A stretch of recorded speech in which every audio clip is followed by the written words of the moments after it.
Good afternoon, everyone. We will go ahead and get started on today's webinar. This is Nicole Hansen with IEDA, and I am here with Dan Hansen and Don Dursky this afternoon. What we'll do today is Dan Hansen will spend some time going over the Historic Tax Credit Program, specifically large project registration. Our fall round is coming up. The second half of the webinar, Don Dursky will be going through our new 2B application in Iowa Grants. It will not be in Cactus this round and going forward. So that's the format. Before Dan gets started, I would like to go over just a few housekeeping items and let you know, how we'll be handling questions, etc. today. So during Dan's presentation, you will have the ability through Skype to actually comment and send questions that you may have. Rather than, in light of time, rather than go through those questions and answer those today, what we are going to do is we are going to take all of your questions, compile those, and provide written responses and send those out to everyone on the webinar, as well as post those on our website.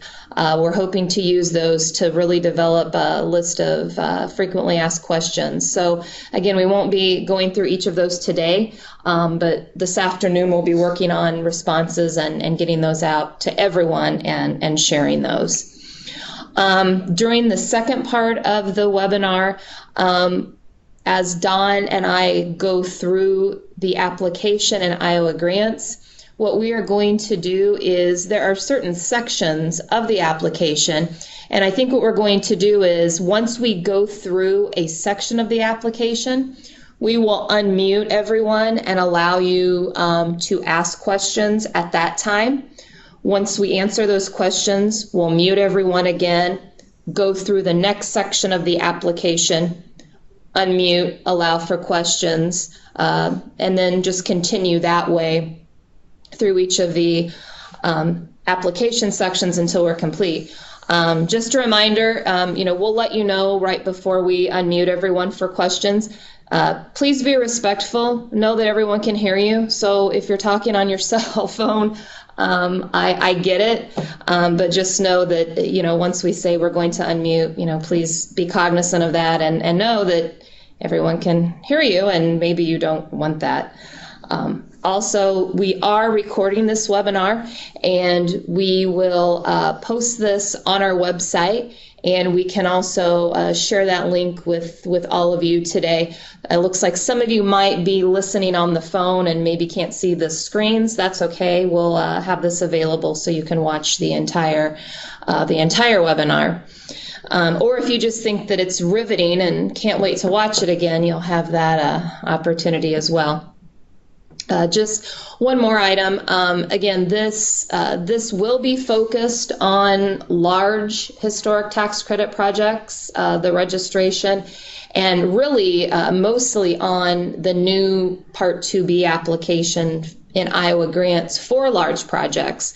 Everyone is welcome to listen. I will tell you, though, we will not really be talking about small projects on this webinar. So if you have questions specific to small projects, send us a message or just give Dan an email.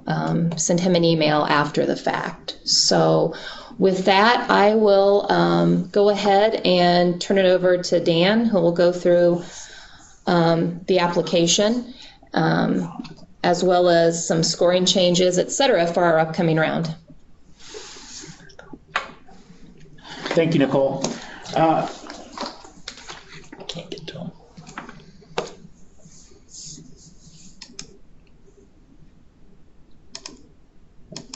Wow. Welcome, as Nicole said. Webinar here, my portion that I'm going to begin with is going to be pretty repetitive to what has been presented in the past. Majority of the guidelines and the processes have remained the same as they have for the previous 3 rounds that IEDA has been administrating for. However, there have been some changes, specifically the move over to Iowa grants, and that's the primary reason that we're having this webinar today. So as we move forward, what is new for the fall of 2018? We'll go over some of the scoring changes. We decided to make some scoring changes to some of the criteria based on feedback from stakeholders, as well as internal discussions here at IEDA, within community development itself and the director's office. The registration process and timeframes, review criteria, post-registration, what's going to happen next. Again, we have a Q&A section here. We do appreciate if you have any questions as we move forward, if you put them in the instant messaging box that will compile and send out that information as a whole at a later time. This allows us to focus on what we're really here for, and that's instruction on Iowa grants and how that's going to work for the 2B large project registration. And then we'll move on over to the overview of the application to Iowa grants with Don. So to begin with, what is new? The Part 2B registration large project applications will be submitted via Iowa grants. That is only for these registration windows at this time. All other parts for large and small projects will continue to be on Cactus. Especially small projects will continue to operate as normal with the Cactus system. Registration process and scoring will continue to be similar. We have made some adjustments, primarily looking at weights as far as the weight of a criteria as a total, as well as what we feel competitive weights, make adjustments. And also we added a new criteria that we'll get into here in a little bit. And in the scoring revisions, we have reduced the point value, the total weight under the total application of the rehabilitation planning criteria. This is conditions, yes, no. That goes from 30 down to 15. It is now 10 if you have no conditions and 0 if you have conditions.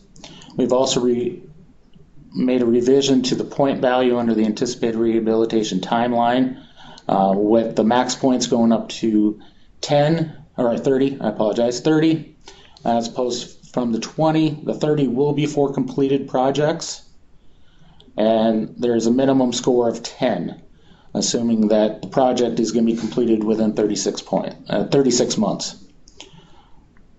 We've also made revision to the tiebreaker criteria, and as a reminder, the tiebreaker criteria is not an authority if there is a tiebreaking situation. However, the information has been deemed useful to the director and when she makes her decision, and this has been taken in her feedback and her input when we've made this decision. We have eliminated 3 criteria sections that have been deemed under her input to not be as important as the others.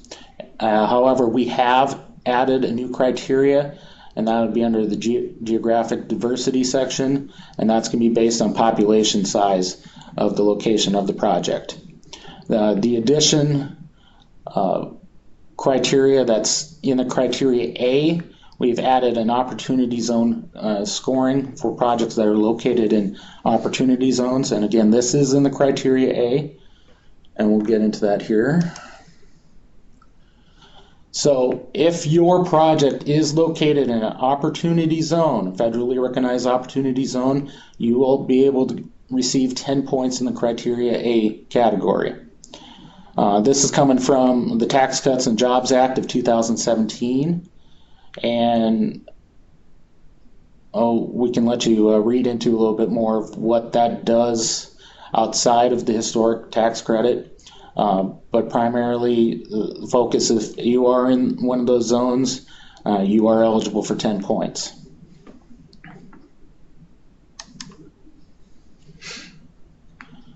Now, applicants are responsible for determining if they are in the project, if the project is in the opportunity zone.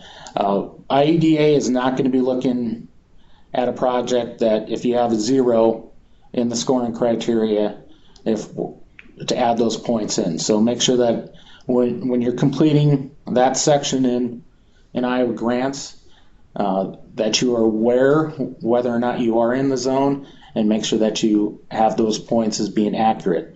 We have a couple of links here in which you are able to look to see if your project is located in an opportunity zone. This will be viewable when we publish the webinar online with the slides.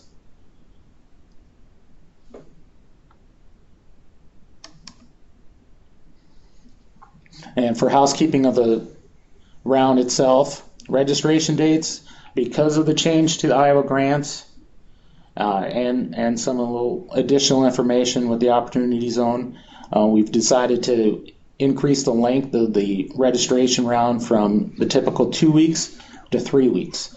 So you'll be able to start submitting applications on the 1st of October through midnight on the 22nd.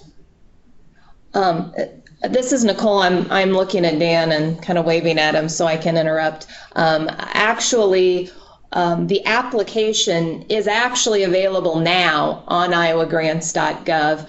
Don had to open the application up to go through it with all of you today. We aren't going to close it and wait until October 1. So you'll have essentially from today until October 22nd to complete your application and submit that. We know that moving to a new application and a new system, there may be some issues or questions, so we wanted to allow a little more time than we typically do with our 2-week window. But if you go to Iowa Grants, you'll see it's available now. And with that, the approximate amount that we'll have available, and I shouldn't say approximately because this is what we're going to have available based on directive from the director, is $23 million this round. And that goes with the number 3, that this is going to be an extremely competitive round. We had a $70 million ask in spring, and we were able to allocate 19 million, just over 19 million for that round.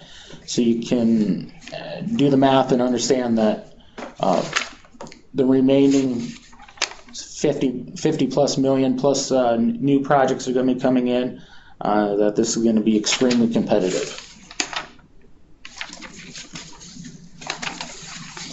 And this is going to be a little bit redundant from the information that we've had in the past. But since we're having the webinar, might as well go through it again, especially for new ones or future ones looking come in through. Must have a Part 1 and Part 2 approved in order to register in October. Well, technically September. Technically it is September, I guess. September. That is our one oops that we didn't catch. And the applications are going to be through the Iowa grant system. Technically, via published wise, it's open at 12 a.m. on October 1. However, it is open now, and we'll keep it open, and it'll close through October 22nd at midnight. If you do not have an iowagrants.gov account, you will need to go to iowagrants.gov and register for an account prior to starting an application. And if I'll just make one comment. Those of you on here, several of you may have worked with other IEDA programs, such as the Workforce Housing Tax Credit Program. If you have previously applied for credits through workforce housing or other programs that use Iowa grants, you do not need to open a new account. You would just use the iowagrants.gov account that you already have. So some of you may already have an account set up, and then we'll talk in just a minute about what to do if you don't have an account yet. And moving into the scoring, these are the 7 criteria in criteria A, the determining scores for the competitive section of the application. As stated, the rehabilitation planning now currently has 10 maximum points. I'm just going to go back for a moment. The maximum points is going to remain at 130, but we did reduce the minimum eligible scoring, and that's to accommodate for the rehabilitation planning previously was 30, and if you were approved with conditions, that was 15. And so the reduction from the minimum 85 to 70 is based on the 15 no longer being there. The secured financing section is the same as it has been in the past. Local government participation and support is the same. The new opportunity zone criteria, anticipated rehabilitation timeline, that's 30 points up from the maximum 20. The life safety code review is still at 10, and the ownership is at 30. In the past, the review agency, those have all remained the same, and then IEDA will be reviewing the opportunity zone criteria. So again, the rehabilitation planning, 10 approved without conditions, 0 approved with conditions.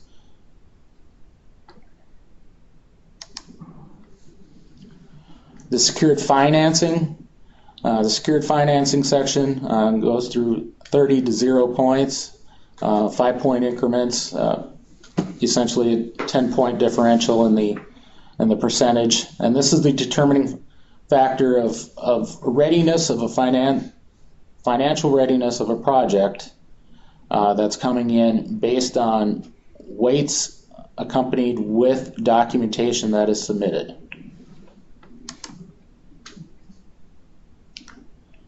We determine the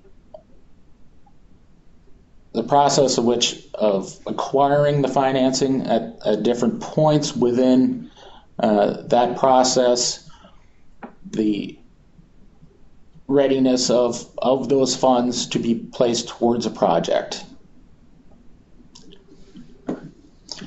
We want you to make sure that every single financial source that you identify is accompanied by documentation.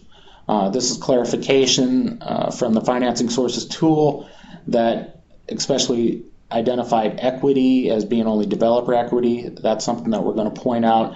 That's going to be for any equity that you've provided that we want a third-party verification that those funds are actually available. The documentation includes, but is not limited to, loan documents, developer agreements, equity. Again, I'm going to point out important, all equity, tax abatements, grants. If there is no documentation of a funding source, that funding will not be included when calculating the percentage of the committed funds. And as identified earlier, I said that each of the funding sources during the process of raising these funds are going to determine the way to which these funds are going to be eligible for the calculation towards readiness. This is a reminder that term sheet, just the general identifying of an interest with general outlines, the beginning of the process of loans or other financing, will only count 25% of those funds towards the readiness. A commitment letter, letter outlining approval and general conditions, which has amounts, dates, and time period included, will be 50%. And the executed loan agreement, the actual contract, will count towards 100%.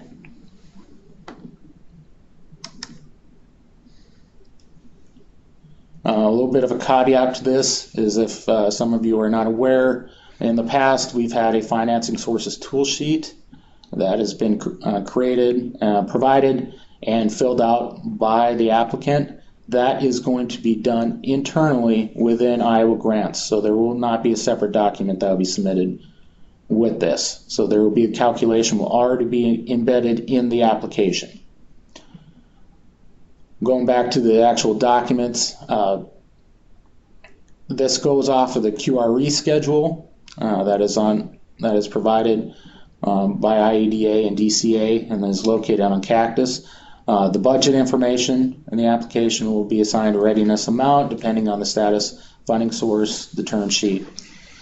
Make sure that that information is available when you submit the application. That is also embedded, so you do not need to submit the QRE schedule separately like you've had to previously in Cactus.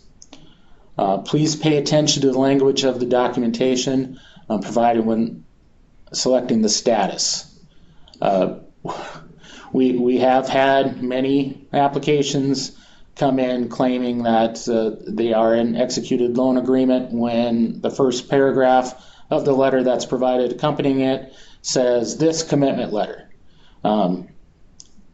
We will identify that as a commitment letter. So when you are calculating, when you're placing the information and checking the check down boxes of where you're at in the financing sources, make sure that you're paying attention to what documentation that you have from the financial institution.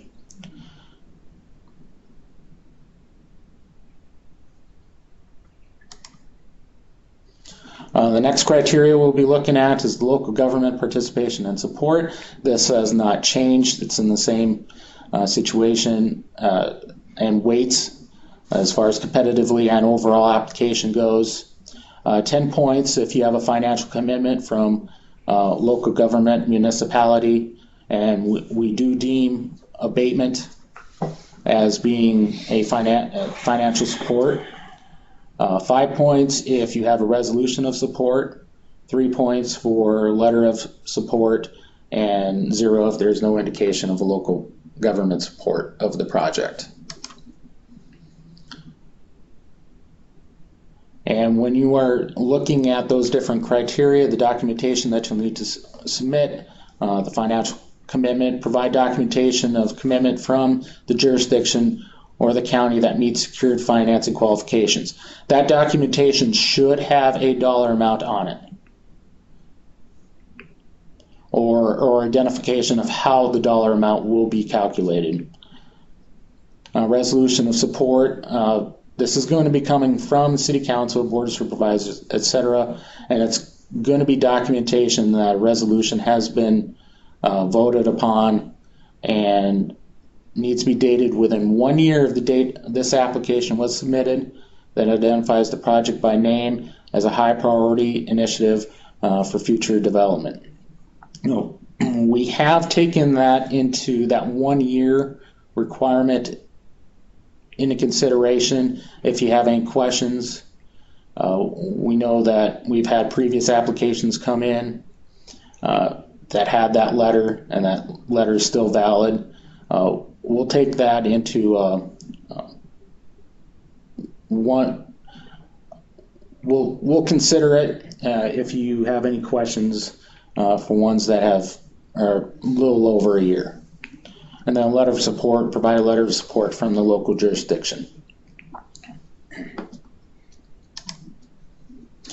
The anticipated rehabilitation timeline, again, this has been upped from the max 20 to currently a max 30. If the project is substantially complete as of close of registration, submission period, you get the maximum 30 points. This is to ensure that we have completed projects are given the proper weight when submitting the applications. Unfortunately, sometimes even completed projects, based on how some of these scoring criteria come out, sometimes get lost. And so this is to help ensure that those projects are brought up to the forefront. And then we have also adjusted and moved up the amount for within the 9 months to 20, the 18 months up to 15, and the 36 up from 5 to 10. So we've increased the other scoring points up by 5 each. And then the documentation required, basically construction schedule.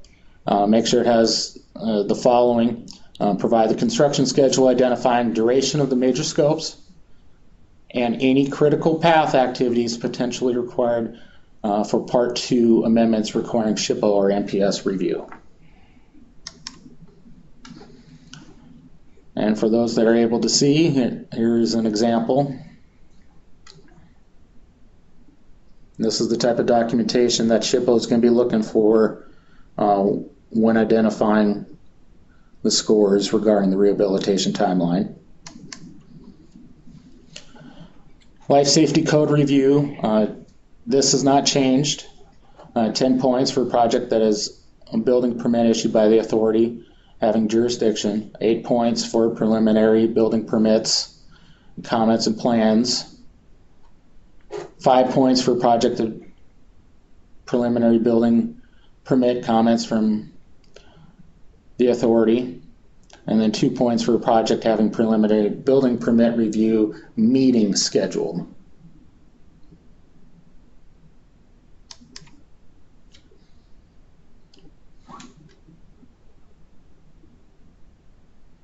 And then the documentation that is going to be required for review: copy of the building permit, copy of the building permit comments, copy of the preliminary building permit comments, and then the date of the scheduled preliminary building permit review meeting, and contact information. Ownership, this has not changed. We are still having to provide 30 points for those applicants who are fee simple owner or as a qualified leasee. 20 points if there's a purchase agreement in place, and then 2 points for applicants qualifying for federal credit. If you're going with the applicant will qualify for the federal credit, make sure that you have a letter from the owner authorizing you to submit the application.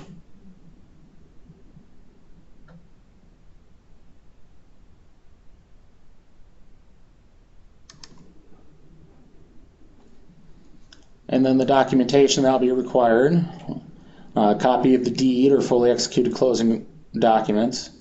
The qualified leasee will need a permission letter from the fee simple owner, copy of the qualified lease agreement, purchase agreement, the permission letter from fee simple owner, statement by the applicant, and the copy of the purchase agreement. And then the bottom, again, the permission letter from the fee simple owner and a statement by the applicant. Some of the reminders: please ensure that applications are correct and complete before submitting. Applicants will not have an opportunity to submit missing information after the application deadline. Once it closes, it closes. It's same as Cactus, where when the window closes, you don't have any access to be able to make adjustments. And IEDA may ask for clarification on submitted information. Please respond and request in a timely manner.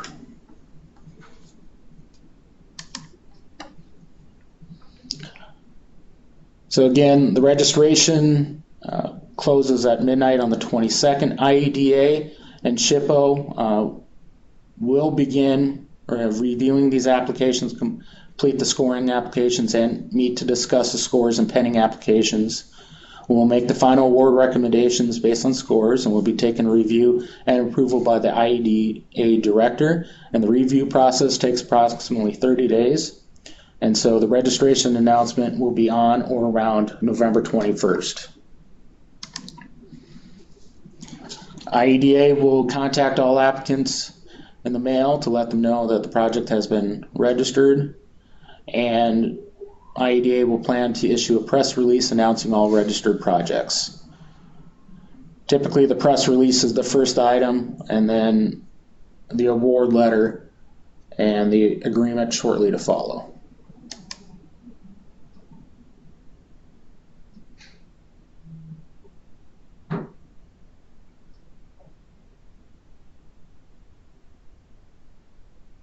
The agreement typically we have 60 days on here, but those of you that have had previous projects and understand that the award, the agreement typically follows shortly after the award announcement.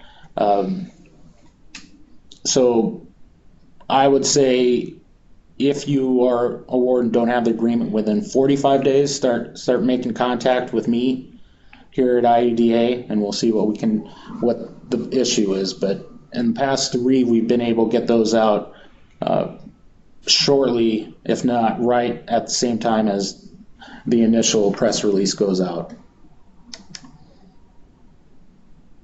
And again, if you have any questions, a lot of this information was redundant from previous workshops and published information. We ask that you have included in the instant messaging section of this webinar so that we'll compile it after and put those out for published, as well as sent out to registrants of the webinar. And with that, I will move it over to Don Dursky here. Just bear with him as he gets Iowa grants up.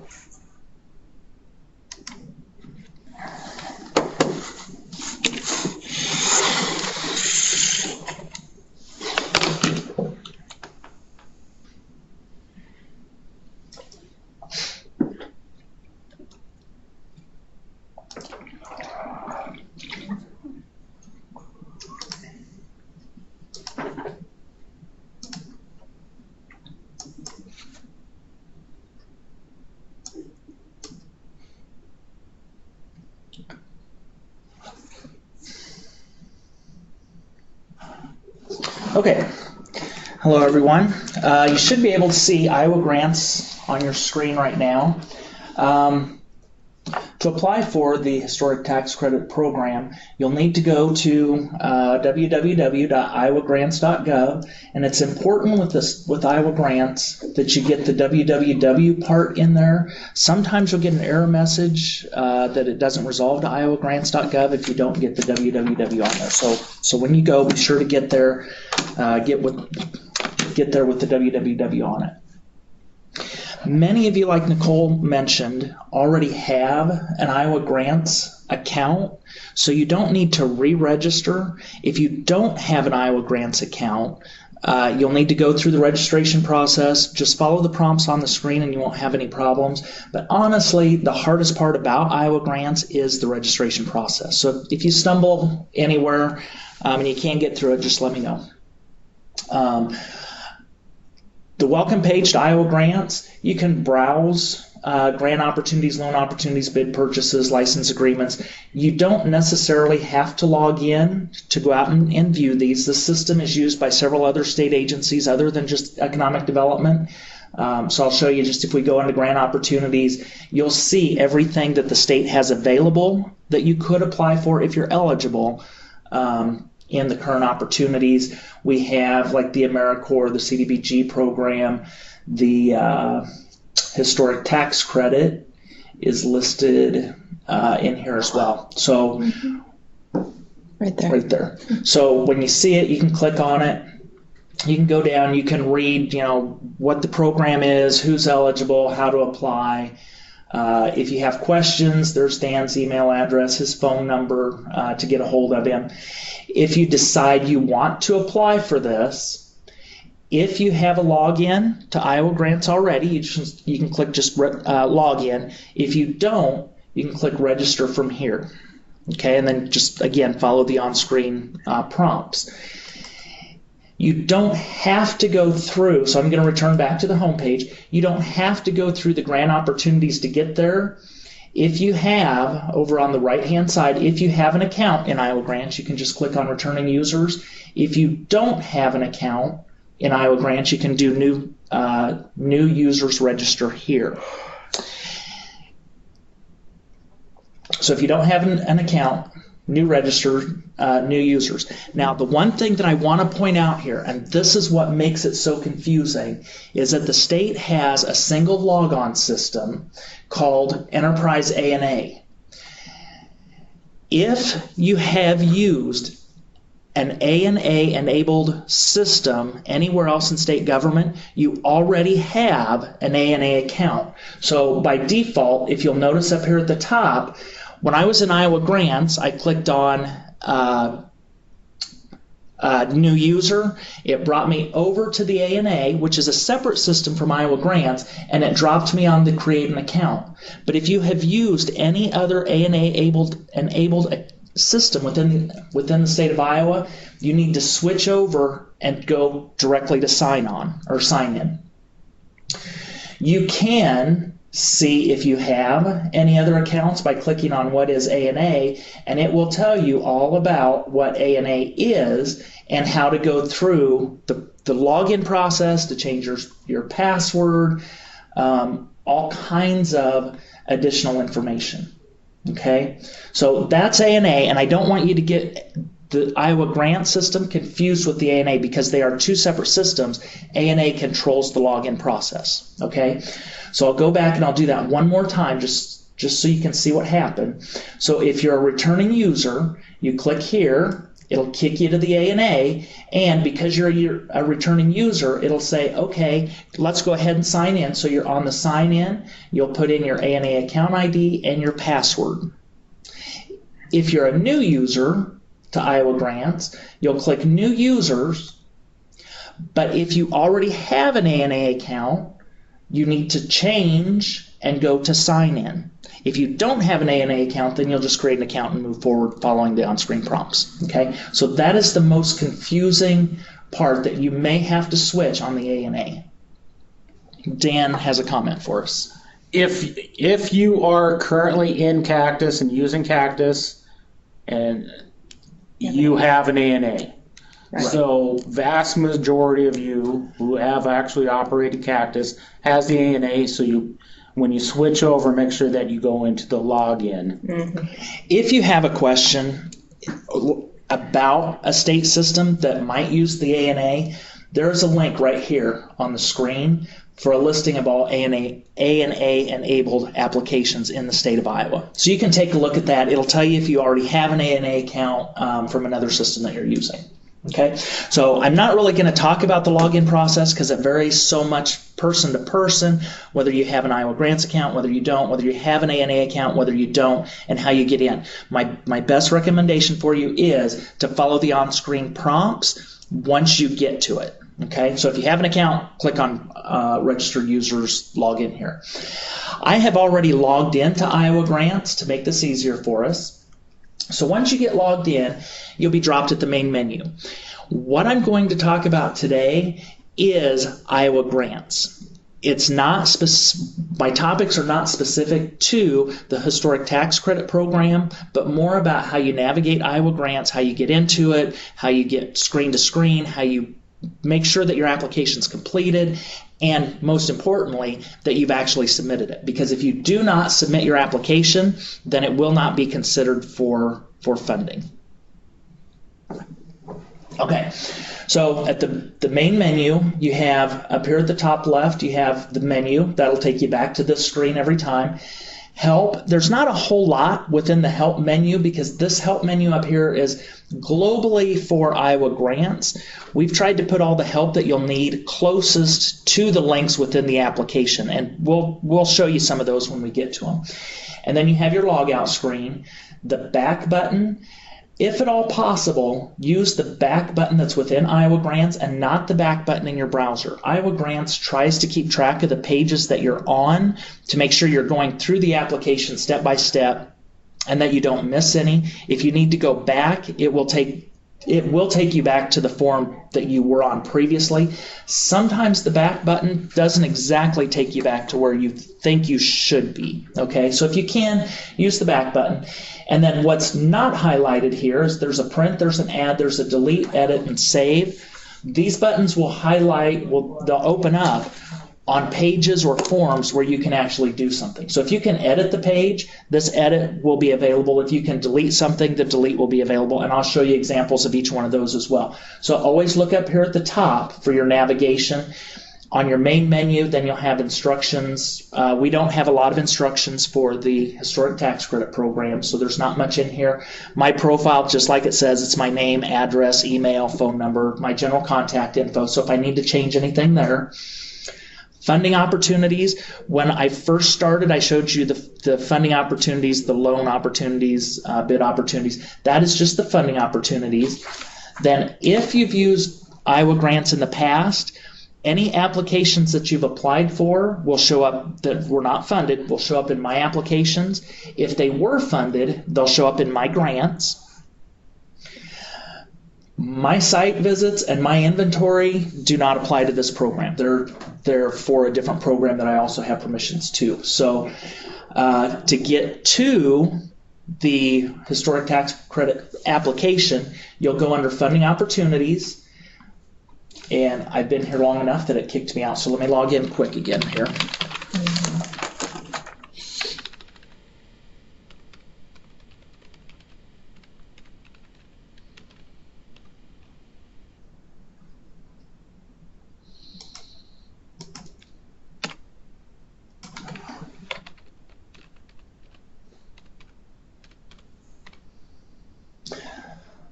Okay, so we'll go into funding opportunities, and this is exactly what we looked at before. We'll go down till we find the Historic Tax Credit Program. There's no pre-application. The deadline is, the pre-application deadline is not applicable, but the deadline is 10/22/18. I will tell you, if you do not hit submit before 12/59/59 on October 22nd, you will not be able to submit the application. But I'll show you how to submit today, and you'll get a confirmation so that you know that you've submitted that application. Okay, so we can take a look at it.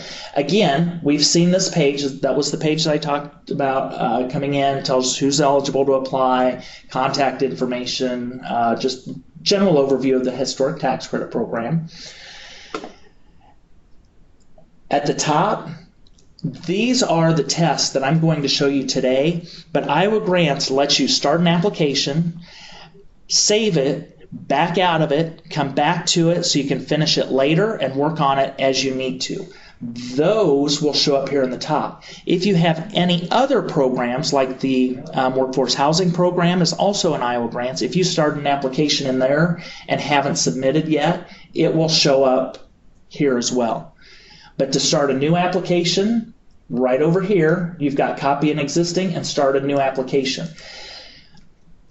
If the Historic Tax Credit Program had been in Iowa Grants in the past and you were not funded, your application was not funded, you could copy that existing application and start it as a new application again, carrying over all the old information forward to your new application. That's not the case with this cycle because there are no previous Historic Tax Credit programs in the system. So you'll have to start a new application. I'm going to go as far as starting a new one. Your registered applicant, you can choose anybody that's within your organization. So there are some companies, LLCs, that have multiple organizations tied to a person. You can choose multiple different organizations, and then whoever is in that organization will show up in the registered applicant drop-down list. Typically, if you're logged in, your name will show up here and your first organization will show up here. If you have other organizations that maybe you're a grant writer or you have a grant writer that would write for multiple organizations, let me know. I can add additional organizations to make sure that your application is associated to the correct organization. But I will have to do that for you if you have multiple organizations.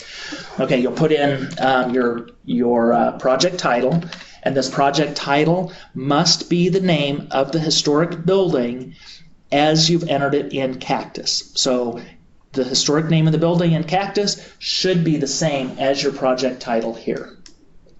The asterisk indicates that these are required fields, so you have to enter data in each one of the fields before you hit save.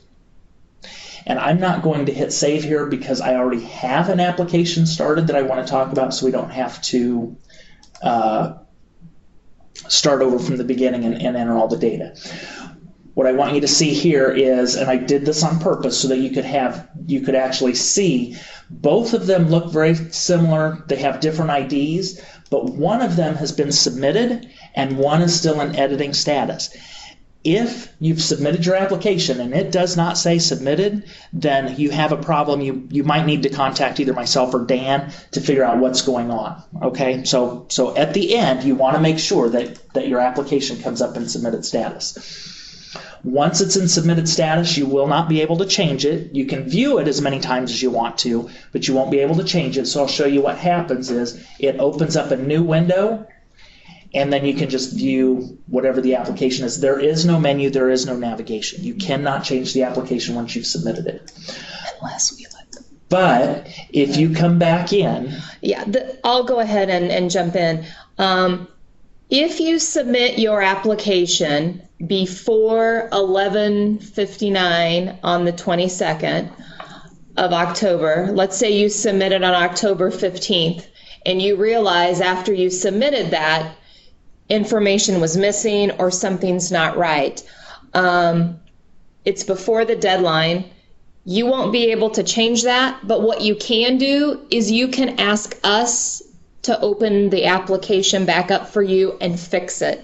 And as long as it's before that application deadline, we will do that. Now, if you're working on your application at 10:30 at night on the 22nd, I won't be here to be able to open that up for you. But again, one of the benefits to working in Iowa Grants is if you submit before and we're around and you realize you need to change something, add information, etc., we can open that app up again for you and let you fix it and resubmit. Exactly. Okay, so then we have one that's sitting in editing status, and what happens is you can come in and you can start an application, you can fill out a couple fields, you can save the application, you can exit Iowa Grants, you can come back into Iowa Grants, you can come back in and you can edit this up until the point that you submit it. And that's nice because in Iowa Grants, there is no way to see an application without starting an application. So you don't, at this point, you will know what the questions are because they're the same as what was in Cactus, but you can't see the layout, you can't see the field size, you can't see the application until you start one. So you can go ahead and start one, you can work a little bit in it, fill out what you know, you can save it, and you can always come back to it until you've submitted, okay? So we're going to go ahead and go back into the one that I've started for this demo. So now we're in the application itself. Here's general information about it. Here's my application ID. I know I'm applying for the historic tax credit. The funding opportunity, here's the application deadline, and the amount that I'm requesting. And we'll talk about how this gets populated as we go through them. So there's the general info, any instructions which show up here in the top, the application forms.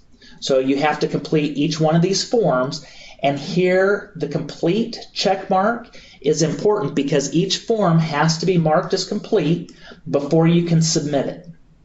Okay? It'll show you the last edited date of each form, and that would have been today that I went in, made some modifications on each one of them. But I'll show you how to mark them as complete and then come back and submit.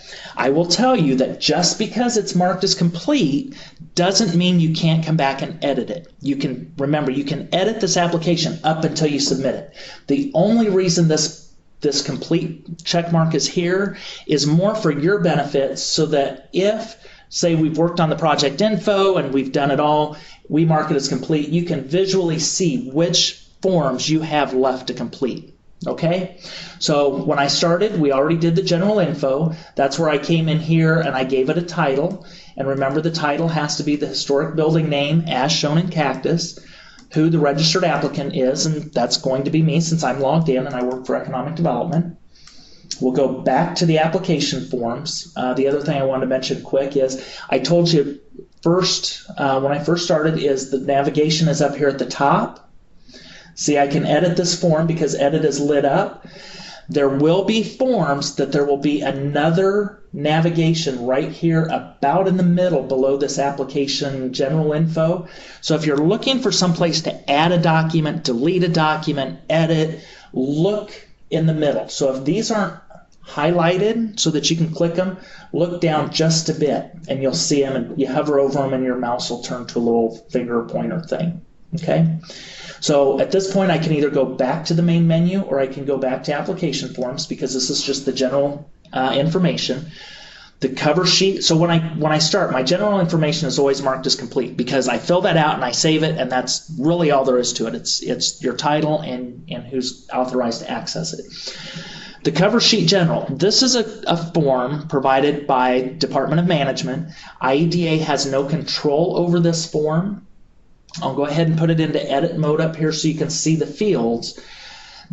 They're asking who the authorized official is and who the fiscal agent or fiscal officer is, and then the participating counties, congressional districts, both federal and state.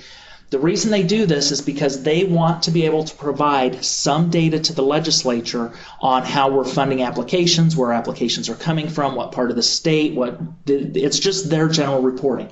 Again, we have no control over this, so whatever you put in for your authorized official is up to you, whoever you deem as your authorized official, and same way with your fiscal agent.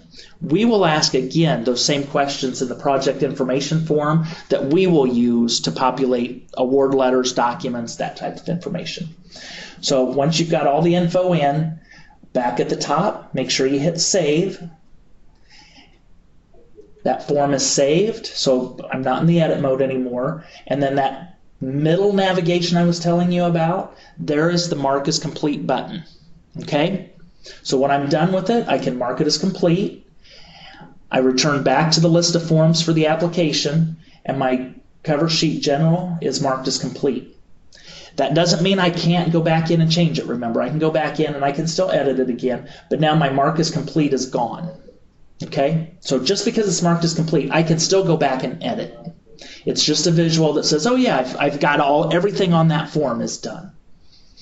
So then we'll go ahead and we'll move forward to the project info. Again, this one I haven't marked as complete, so I can mark it as complete. I can edit, or I can go back to the application forms. Back to the application forms just takes me back to the list. So the project information, we're asking primary contact, project manager, project information, building information, pretty much everything that you're used to in Cactus. So if we edit this form, I can go down, fill in all my info. This one I want to point out here, your state tax credit number is from Cactus. There are a few fields that we need to be able to cross-reference back to Cactus, so you need to enter these exactly the way they are in Cactus. The dashes, the zeros, the STs, everything needs to be the same. So when we go back to Cactus, we can find that original Part 1 information. Down at the bottom in property metrics, just fill in what is applicable. You don't need to go in and put zeros in all of these for the current square footage. And this particular form mirrors Cactus. So if you've applied previously, it may look just a tad different in terms of format. It's the same questions. So again, much of this application is going to be very familiar to those of you that have applied for credits before. Right. Drop downs, where we can get drop downs. So as far as like building use before, you have a limited number of choices. Building use after, limited number of choices. So all of our data comes in the same. When you're done with this page, save it. And be sure to mark it as complete if you're done.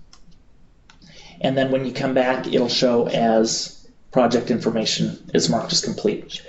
I'm going to open it up just a minute for questions. If anybody has questions on general info cover sheet or down to project info as far as marking complete, submitting, we haven't talked about preview, but preview just previews the application for you, or any of the other menu items, or getting started. So give me just a minute and I'm going to... And everyone will be unmuted for a couple minutes. Yep. So we can take questions.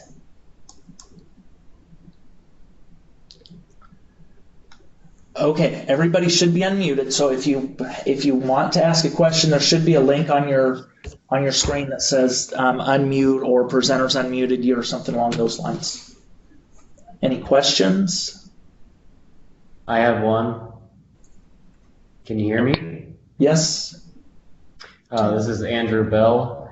I was curious about as an architect or someone else helping somebody through an application, and you have a Cactus. In Cactus, you can work on behalf of an owner. In Iowa.gov, you also need to then get registered for an owner as you're submitting some application. Is that correct? That's correct. And let me show you.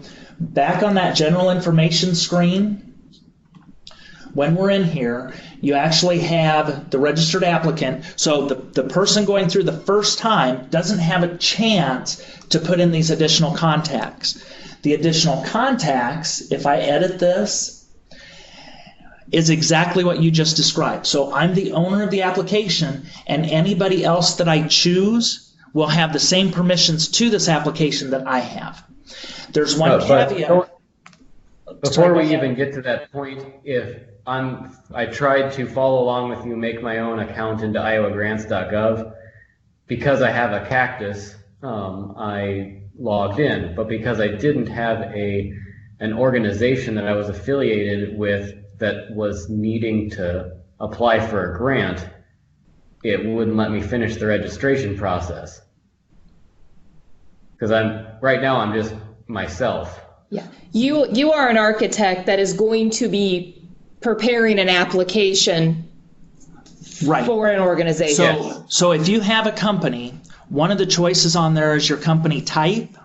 So you would, whether you're an LLC, a sole proprietor, whatever it is, you fill out that information as you or your company, and one of the choices is to fill it out as an individual. So then once your info, and you're talking about completing your registration in the Iowa Grants side of this, so that once your account is approved, then we'll assign you to the other organization that you're helping with. Okay. And that's where I said, if you're part or helping another organization, you need to let me know that so I can get you in this drop down. Perfect. Okay. I heard part of it, but I was trying to register myself and follow. So whoever the registered applicant is, once you're all part of the same organization, then you can just come back in here, add in as many people as you need to, save, and then they'll show up here in the additional contacts, and you all have the same permission. Okay? Okay, thank you. But it's got to be the owner that initiates that part of it. Other questions?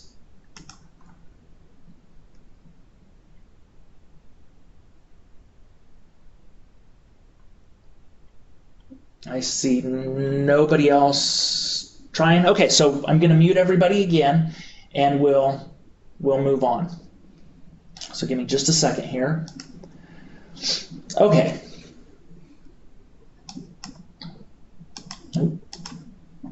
Okay, so we're back into Iowa Grants. Let me make sure that we're sharing that. Yes.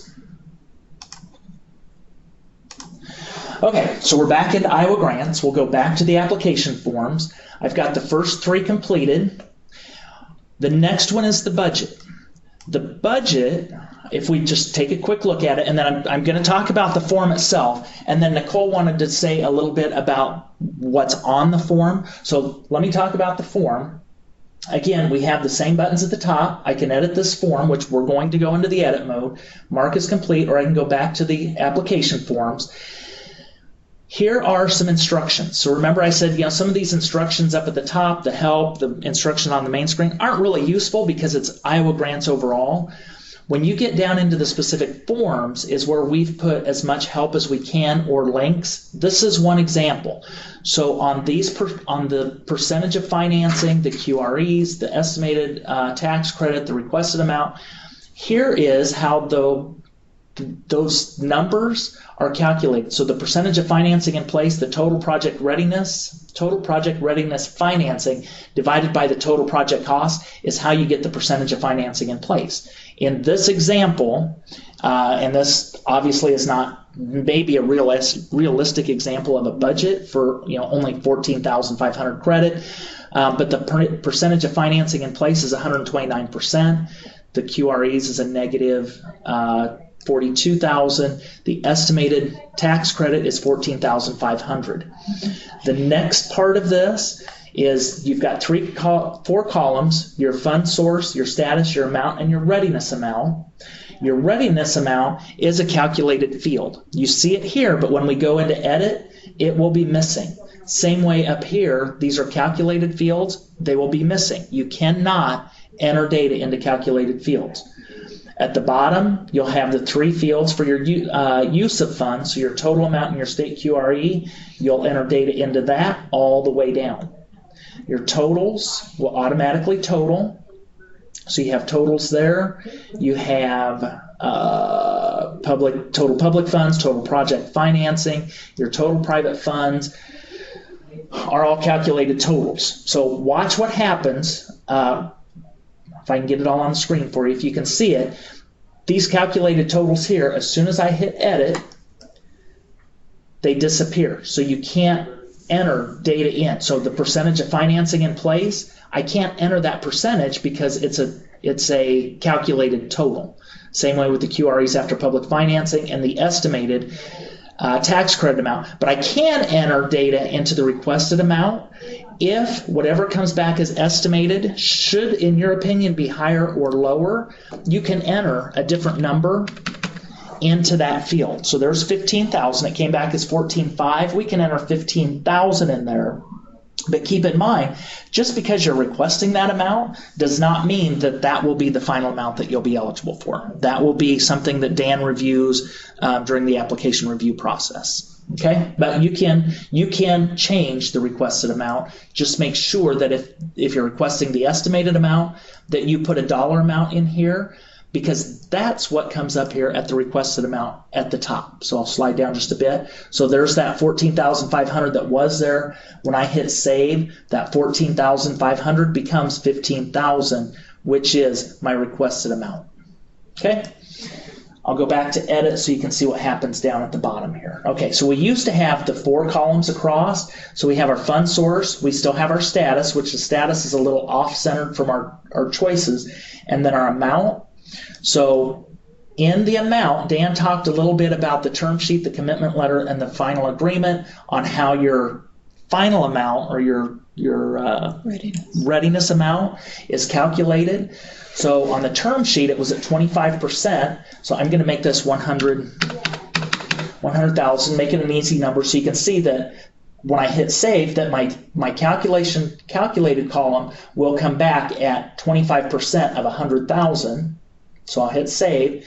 So you'll see that 100,000, my readiness amount is 25,000. I didn't put in 25,000. It knew that term sheet is 25% of whatever it is. So my status dictates what my readiness amount is. And I'll do that one more time for you so you can see if I change my term sheet to a commitment letter, which was 50%, I should have $50,000 in my readiness amount.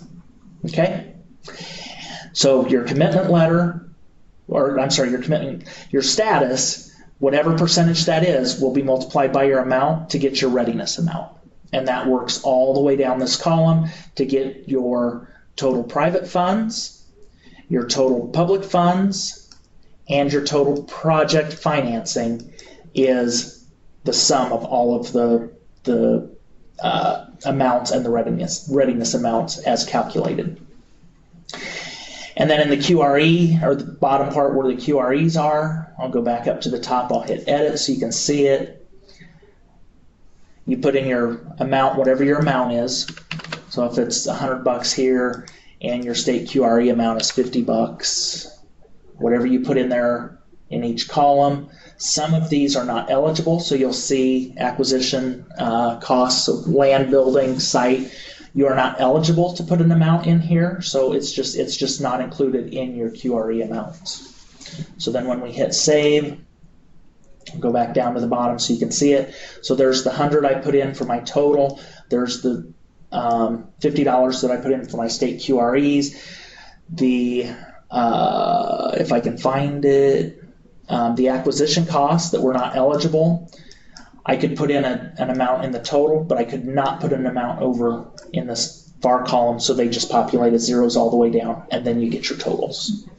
Okay?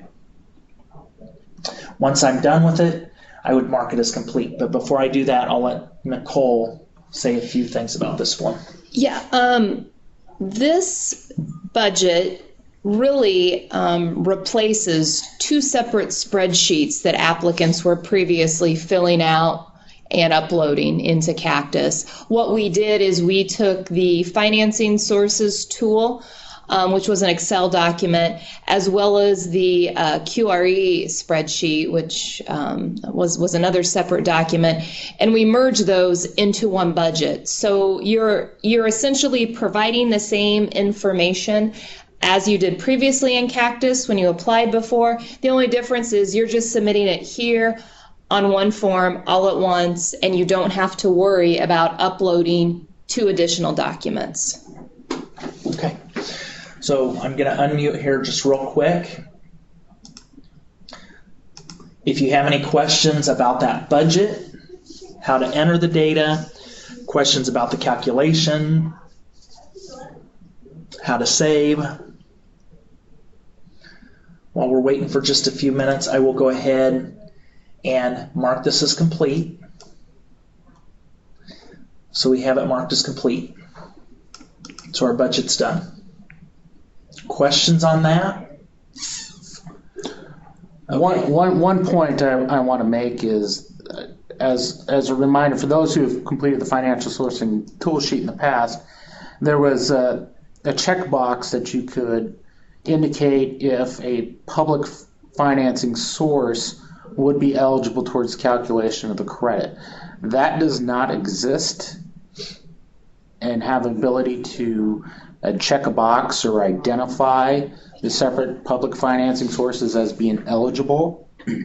Make sure that you are, if any of those sources are eligible based upon tax treatment or how you are receiving those funds, make sure that you are submitting a memo that identifies each of those sources as by either being eligible or not eligible. I know multiple projects that we have coming in will have multiple sources of public financing, some eligible, some not.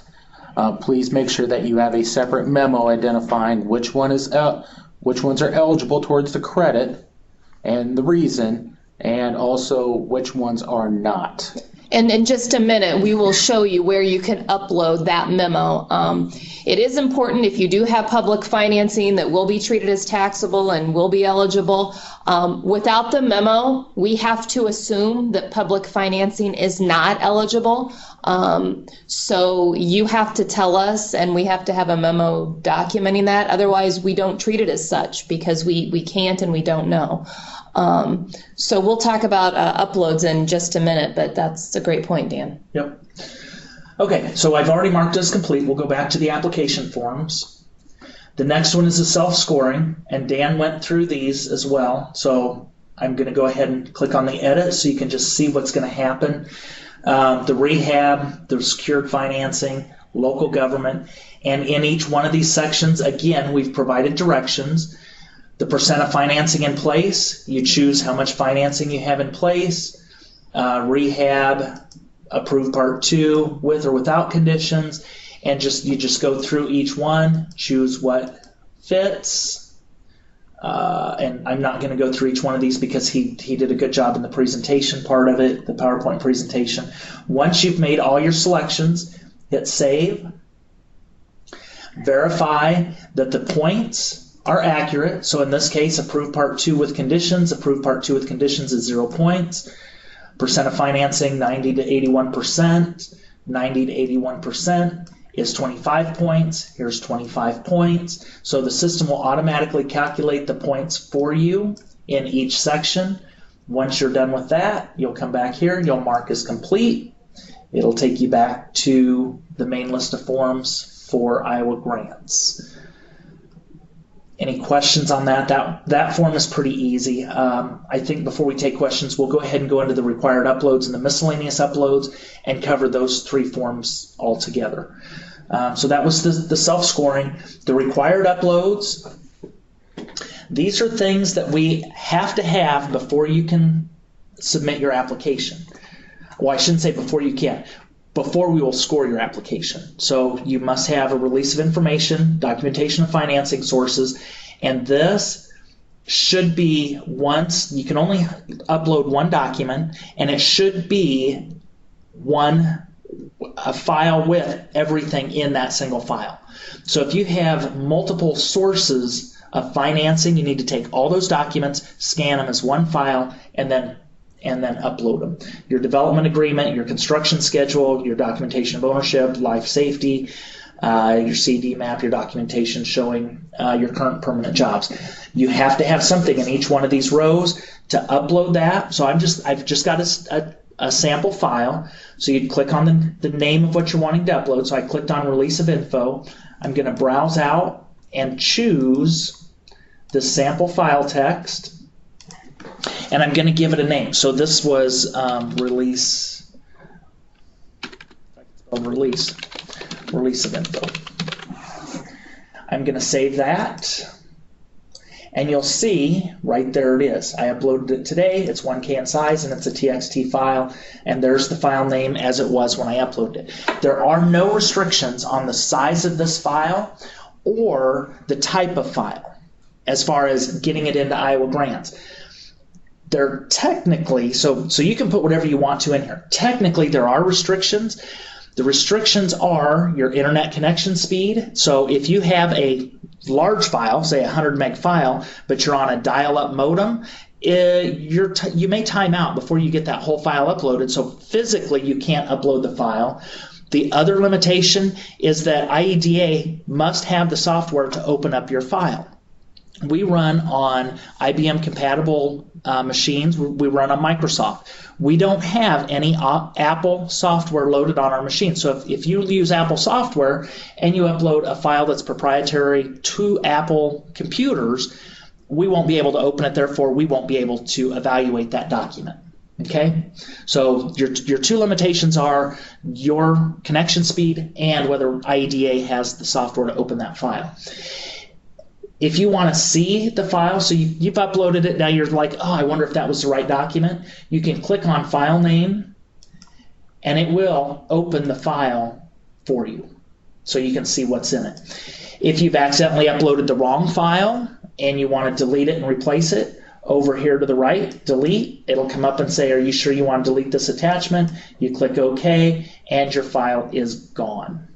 Okay, so you upload your file here, you'll get info in the center once it's uploaded, so you can just scan down and make sure there's something there and delete it off to the side. These are for required documents. We know we want these, we're expecting them, we've got a place saved for them. Once we're done with it, we'll mark it as complete. We'll see that it's complete. Remember, we must have these to review your application, and if you noticed, none of them are required.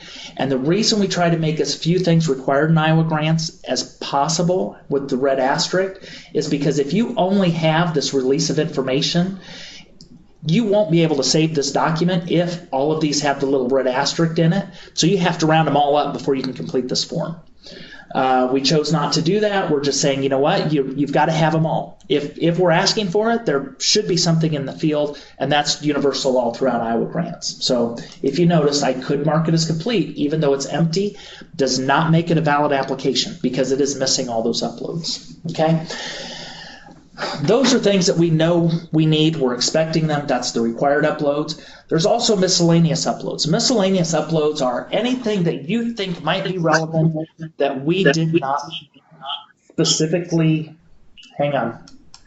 I need to go back and mute everybody here. Okay. So the miscellaneous uploads, they're for things that we did not specifically ask for. So anything that you think might be pertinent, anything extra you want to provide, and to do that, it's a little bit different because, see, we don't have them listed out. We don't know what we're expecting. So up at the top, now the add is highlighted, so you'll come to the top.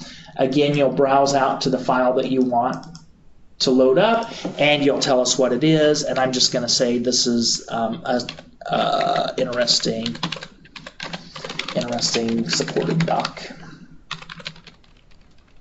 So something that you think will be interesting, something that you think we should have, something relevant to the application or the project. So we'll go ahead and hit save. And then what you'll see is here's what it is, telling us a description of what that file is. Here's the file name, size, date I uploaded it. And if I added it and I think maybe I didn't want to provide it, I can come back and delete it. Okay?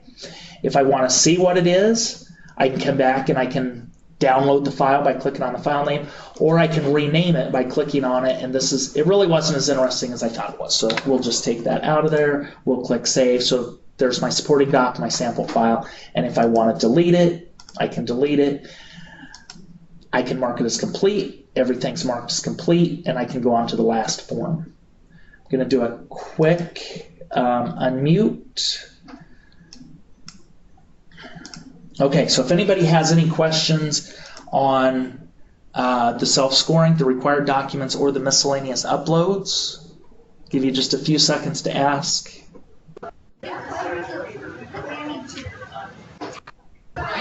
Can you restate the memo requirements associated with public financing? The public financing, any memo for any of the sourcing that you're getting from public sources needs to have a memo attached to it for it to be eligible to be claimed as to not reduce the QRE amount and reduce the credit. So if you have a $10,000 grant from a city and are going to claim it as taxable income and therefore make it an eligible public financing source, you need to attach a memo that just states I have this $10,000 grant, I'm going to treat it as taxable income, and therefore it'd be eligible. And it goes into that field, Dan? Yeah, correct. With all your other documentation of financing. So what the public source is, how much, and why is it going to be eligible?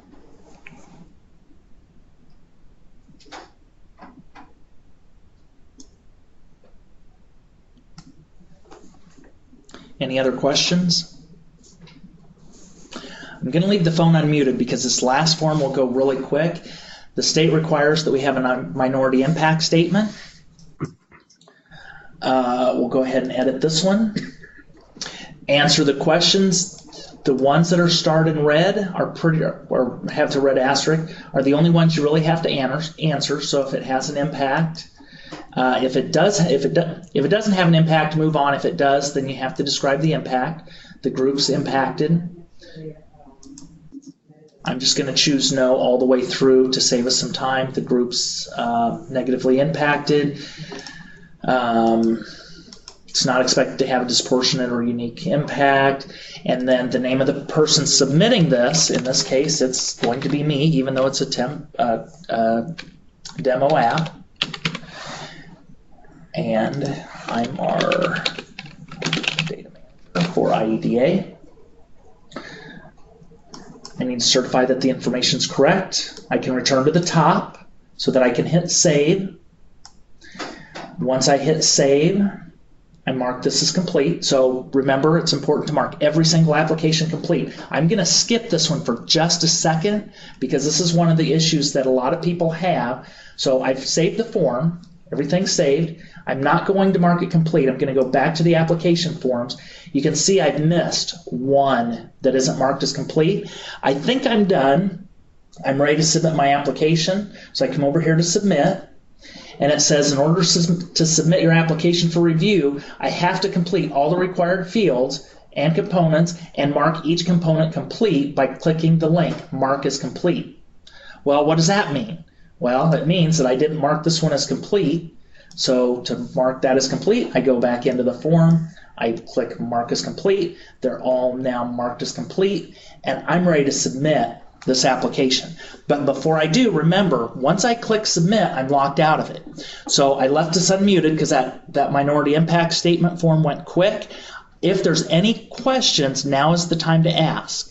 Any questions whatsoever about Iowa grants, any of the forms, any navigation. If there's no questions, I will go ahead and submit, but I'll give you just a couple seconds here to ask any questions. I have two questions. One, Sure. to verify, is it correct that there is no QRE form to be uploaded any longer? Correct. Correct. Okay. It's incorporated as that budget form. Okay. And then second of all, on the project uploads where it said CED and jobs, if you are not in a CED or you don't have 500 jobs that your project is creating, do you leave those blank, or do you need to upload something that says there is no CED? No, you don't need to upload anything there. We might talk about where we want to move those in terms of leaving them under required uploads, but no, don't worry about it. Is there anything for opportunity zones that's required to show demonstration of that? No.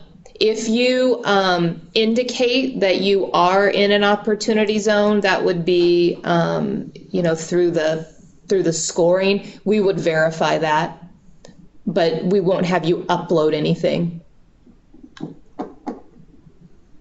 Thank you. Any other questions? Not hearing any other questions, I'm going to go ahead and submit this. Let me mute everybody again just so we don't have background noise. Okay, so I'm going to go ahead and submit the application.